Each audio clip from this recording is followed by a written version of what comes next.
வணக்கம் நண்பர்களே, இது உங்கள் லேர்ன் சிவில் இன் தமிழ் சேனல். இன்றைக்கி நாம் பார்க்க போகிற முக்கியமான தலைப்பு எல்என்டி மாதிரி பெரிய பெரிய எம்என்சி கம்பெனியில் இன்டர்வியூவில் கேட்குற கொஸ்டின்.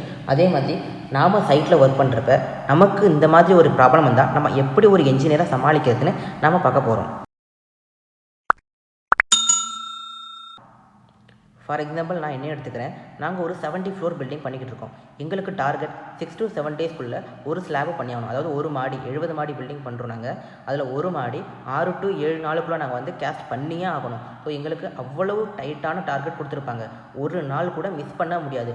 அந்த டைமில் எங்களுக்கு ஒரு டயமீட்டர் ஷார்ட்டேஜ் ஆகிடுச்சு. எங்களுக்கு தேவைப்படுற டயமீட்டர், அதாவது ட்ராயிங்கில் கொடுத்துருக்க டயமீட்டர் எங்களுக்கு சைட்டில் அவைலபிள் இல்லை. அதை விட்டுட்டு மற்ற எல்லா டயமீட்டரும் இருக்குது. ஸோ நாங்கள் அந்த சிச்சுவேஷனை எப்படி டேக்கிள் பண்ணணும் அப்படின்றத நான் இன்றைக்கி உங்களுக்கு எக்ஸ்பிளைன் பண்ண போகிறேன். ஸோ இதுதான் டாபிக். டிராயிங் ஸ்பெசிஃபைட் ஸ்டில் சைட்டில் இல்லைன்னா அந்த சூழ்நிலையில் நம்ம எப்படி சமாளிக்க போகிறோம், அதை இன்றைக்கி நம்ம பார்க்க போகிறோம். ஃபார் எக்ஸாம்பிள், நம்ம ஒரு 10 மீட்டர் லென்த்து ஸ்லாப் ஒன்று கேஸ்ட் பண்ண போகிறோம். நமக்கு டிராயிங்கில் கொடுத்துருக்காங்க 10 mm டயா 100 ஸ்பேசிங்கில் நமக்கு வந்து போடணும். பட் இந்த ப்ராப்ளம் என்னென்னா 10 mm டயமீட்டர் பார் நம்மக்கிட்ட அவைலபிள் இல்லை. 12 mm டயமீட்டர் மட்டும்தான் அவைலபிள் இருக்குது. ஸோ அந்த டைமில் இந்த சூழ்நிலை நம்ம எப்படி சமாளித்து காங்கிரீட் போட்டிருப்போன்றதை வாங்க பார்க்கலாம். இதுதான் இந்த formula. d1² divided by d2² is equal to spacing 1 divided by spacing 2. இதில் d1² என்னென்னா இதுதான் d1, இதுதான் d2, இதுதான் ஸ்பேசிங் 1, இதை நம்ம ஸ்பேசிங் 2, இந்த மாதிரி நம்ம வச்சுக்குவோம். ஸோ இப்போ இதில் இந்த ஃபார்முலா இந்த வேல்யூலாம் சப்ஸ்டியூட் பண்ணுறோம்னா 10² divided by 12² is equal to 100 divided by இதை நம்ம தெரியாதனால எக்ஸ்ன்னு வச்சுக்குவோம். அடுத்து நம்ம என்ன பண்ண போகிறோம்னா இதை நம்ம நமக்கு இதில் எக்ஸ் என்னன்னு தேவைப்படுது. ஸோ எக்ஸ் என்னன்னு பண்ணுறப்ப இது மேலே போயிடும், இது கீழே வந்துடும். So X is equal to 100 into 12² is equal to 10². So இது எப்படி ஆகும்னா 100 இன்ட்டு 144 டிவைடட் பை 100. ஸோ இந்த 100 மைனஸ் ஆச்சுன்னா ஸோ நமக்கு எக்ஸ் ஸ்பேசிங் வந்து 144 mm சென்டர் டு சென்டர். இதை நம்ம எப்படி எடுத்துக்கலாம்னா ரவுண்டாக எடுக்கிறோம்னா 140 mm centre to centre. So இப்போ நமக்கு எக்ஸோட வேல்யூ தெரிஞ்சிருச்சு. ஸோ நம்ம இப்போ வந்து ஸ்பேசிங் எப்படி மாறும், 12 mm டயா 144 mm spacing is equal to 10 mm dia 100 mm spacing. So இந்த ரெண்டும் ஈக்குவல். ஸோ இப்போ நம்மளோட 10 mm டயா இல்லை, ஸோ 12 mm டயா யூஸ் பண்ணி 144 mm ஸ்பேசிங்கில் நம்ம ஸ்லாப் கேஸ் பண்ணிக்கலாம். இதனால நமக்கு டிசைனில் எந்த இஷ்யூவும் வராது, குவாலிட்டியில் எந்த இஷ்யூவும் வராது. இப்போ நான் உங்கள்கிட்ட சொன்னேன் இப்படி பண்ணுறதுனால ஸ்ட்ரக்சரல் இஷ்யூ இதுவும் வராதுன்ட்டு. அது எப்படி செக் பண்ணுறதுன்னு இப்போ பார்க்கலாம். பொதுவாக ஸ்ட்ரக்சரல் இன்ஜினியர் டிசைன் பண்ணுறப்ப அவங்கள்ட்ட ஒரு கால்குலேஷன் இருக்கும், இந்த ஸ்லாப்பில் இவ்வளவு வெயிட் ஆஃப் ஸ்டீல் வந்து ப்ரொவைட் பண்ணி ஆகணும்ன்ட்டு. ஸோ நம்ம வந்து டயாமீட்டரை சேஞ்ச் பண்ணியிருக்கோம். இப்போ நம்ம சேஞ்ச் பண்ணதுக்கப்புறம் அவர் டிசைன் பண்ண கால்குலேஷனோட ஒத்து போதான்னு எப்படி செக் பண்ணுறதுன்னு பார்க்கலாம். ஃபஸ்ட்டு நமக்கு என்ன தெரிஞ்சிருக்கணும்னா ஸ்டீலோட யூனிட் வெயிட் எப்படி கண்டுபிடிக்கிறதுன்னு. இதை பற்றி நான் ஆல்ரெடி ஒரு வீடியோ போட்டிருக்கேன், நீங்கள் வேணால் அதை போய் ரெஃபர் பண்ணி பாருங்கள், நான் கீழே டிஸ்கிரிப்ஷனில் கொடுக்குறேன். ஸோ ஸ்டீலோட யூனிட் வெயிட் கண்டுபிடிக்கிற ஃபார்முலா வந்து t²/162. இதில் டீன்றது வந்து diameter of the steel.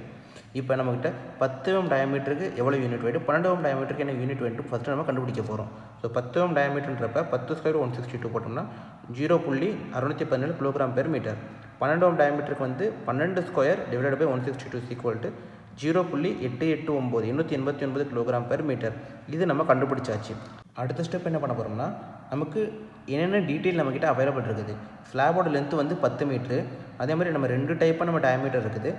10 mm டயா வந்து 100 mm ஸ்பேசிங்கில் யூஸ் பண்ணணும், 12 mm டயா வந்து 140 mm ஸ்பேசிங்கில் யூஸ் பண்ணிக்கலாம் அப்படின்னு நம்ம கண்டுபிடிச்சி வச்சுருக்கோம். ஸோ இதில் நமக்கு ஸ்லாபில் எத்தனை நம்பர் ஆஃப் பார் யூஸ் பண்ண போகிறோன்னு கண்டுபிடிக்க போகிறோம்.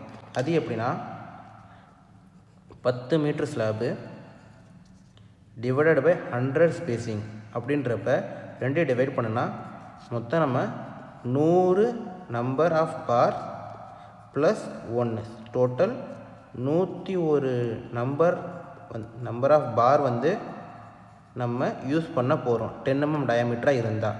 இதே மாதிரி நம்ம 12 mm டயாக்கு பார்த்தா 10 மீட்டர்லேருந்து 140 ஸ்பேசிங் பண்ணுறப்ப ஸோ 10,000 / 140 போட்டால் நமக்கு வர்றது 71.4ன்னு வருது. ஸோ இதை நம்ம எப்படி எடுத்துக்கலாம்னா 71 நம்பர்ஸ் +1, அதாவது டோட்டல் 72 நம்பர் ஆஃப் பார் வந்து யூஸ் பண்ண போகிறோம். 12 mm டயாமீட்டராக போட்டிருந்தால் 140 ஸ்பேசிங்கில் இருக்கிறப்ப நமக்கு 72 பார் வந்து யூஸ் ஆக போகுது. சரி, உங்களுக்கு இந்த டவுட் வரலாம், எதுக்கு +1 நம்ம வந்து எக்ஸ்ட்ரா ஆட் பண்ணிக்கிட்டே இருக்கோன்ட்டு. பொதுவாக நீங்கள் ஸ்லாபில் ரீபார் கட்டுறப்ப நம்ம ஸ்லாபோட எஜ்ஜிலிருந்து 100 mm நம்ம எப்பவுமே ஆரம்பிக்க மாட்டோம். எப்பவுமே ஸ்லாப் எஜ்ஜிலிருந்து ஒரு 50 mm இல்லை 30 mm கவரை விட்டுட்டு நம்ம மொதல் பார் யூஸ் ஆரம்பிப்போம். அதுக்கப்புறம் நம்ம ஆட் பண்ணிகிட்டே போகிறப்ப நமக்கு ஒரு பார் கண்டிப்பாக எக்ஸ்ட்ரா வரதான் செய்யும். ஸோ அந்த ஸ்டார்ட் பாரையும் நம்ம கண்டிப்பாக சேர்க்குறோம். அதனால தான் நம்ம எப்போயுமே நம்ம வந்து நம்பர் ஆஃப் பார் கண்டுபிடிக்கிறப்ப டிவைட் பண்ணிவிட்டு +1 எப்போயுமே ஆட் பண்ணணும். இது வந்து தம் ரூல். நீங்கள் வேணால் நீங்கள் ப்ராக்டிக்கலாக சைட்டை செக் பண்ணி பாருங்கள், உங்களுக்கு புரியும். ஸோ அடுத்த ஸ்டெப்பை நம்ம என்ன பண்ண போகிறோம்னா, நமக்கு 101 பார் வேணும் 10 mm டயாவாக இருந்தால், 72 பார் வேணும் 12 mm டயா இருந்தால். ஸோ நமக்கு வந்து ஆல்ரெடி யூனிட் வெயிட் தெரியும். ஸோ அந்த யூனிட் வெயிட் வந்து நம்ம வந்து இதோட பெருக்க போகிறோம். ஸோ வெயிட் வந்து எப்படி மாறும்னா 0.617 × 101 is equal to weight is equal to 889 × 72 is equal to. So ரெண்டையும் பெருக்கிறப்ப 10 mm டயாமீட்டருக்கு நம்ம எவ்வளோ கேஜி வருது? 62.317 கேஜி வருது. 12 mm டயாமீட்டருக்கு வந்து 64.8 கேஜி இருக்குது. இப்போ இந்த ரெண்டுக்கும் பார்த்தீங்கன்னா மோரல்லஸ் 1.5 கேஜி டிஃபரெண்ட் வருது. அது ஏன்னா 144 இருந்த ஸ்பேசிங்கன்னா 140 வந்து நம்ம வந்து சேஞ்ச் பண்ணோம். ஸோ இந்த 10 மீட்டர் ஸ்லாப்பில் வந்து நமக்கு வந்து 1.5 கேஜின்றது பெரிய லாஸெல்லாம் இல்லை. இல்லைனா நமக்கு வந்து ஸ்லாப்பை நிப்பாட்டி வச்சுருக்கணும், 7 நாள் வந்து லேபர் சும்மா உட்காந்துருக்கணும், வேலை இல்லாமல் இருக்கும். இதெல்லாம் கம்பேர் பண்ணுறப்ப இது பெரிய லாஸெல்லாம் இல்லை. இதனால் நமக்கு வந்து ஸ்ட்ரக்சரில் எந்த இஷ்யூ ஆகலை, குவாலிட்டி அஃபெக்ட் ஆகலை, ப்ரோக்ரஸும் போயிட்டுருக்குது. ஸோ ஃப்ரெண்ட்ஸ், இந்த மாதிரி தான் நமக்கு டயாமீட்டர் வந்து நம்ம அவைலபிள் இல்லாமல் ஏதாவது ப்ராப்ளம் வந்துச்சுன்னா நம்ம இன்டர்சேஞ்ச் பண்ணி ப்ராப்ளத்தை சால்வ் பண்ணணும். ஸோ ஃப்ரெண்ட்ஸ், இன்றைக்கி பார்த்த டாப்பிக்கை உங்களுக்கு புரிஞ்சிருக்கும், நீங்கள் கற்றுருப்பீங்கன்னு நினைக்கிறேன். உங்களுக்கு ஏதாவது டவுட்ஸ் இருந்தால் நீங்கள் தாராளமாக கமெண்ட் பாக்ஸில் கமெண்ட் பண்ணலாம், நான் ரிப்ளை பண்ணுறேன். ஸோ தேங்க்ஸ் ஃபார் வாட்சிங் அண்ட் ப்ளீஸ் சப்ஸ்கிரைப் மறந்துடாதீங்க. பக்கத்தில் இருக்கிற பெல் பட்டனையும் கிளிக் பண்ணிவிடுங்க. ஸோ இந்த சேனலில் வர ரெகுலர் அப்டேட்லாம் உங்களோட நியூஸ் ஃபீடில் கண்டிப்பாக வரும். Thank you all once again and good luck.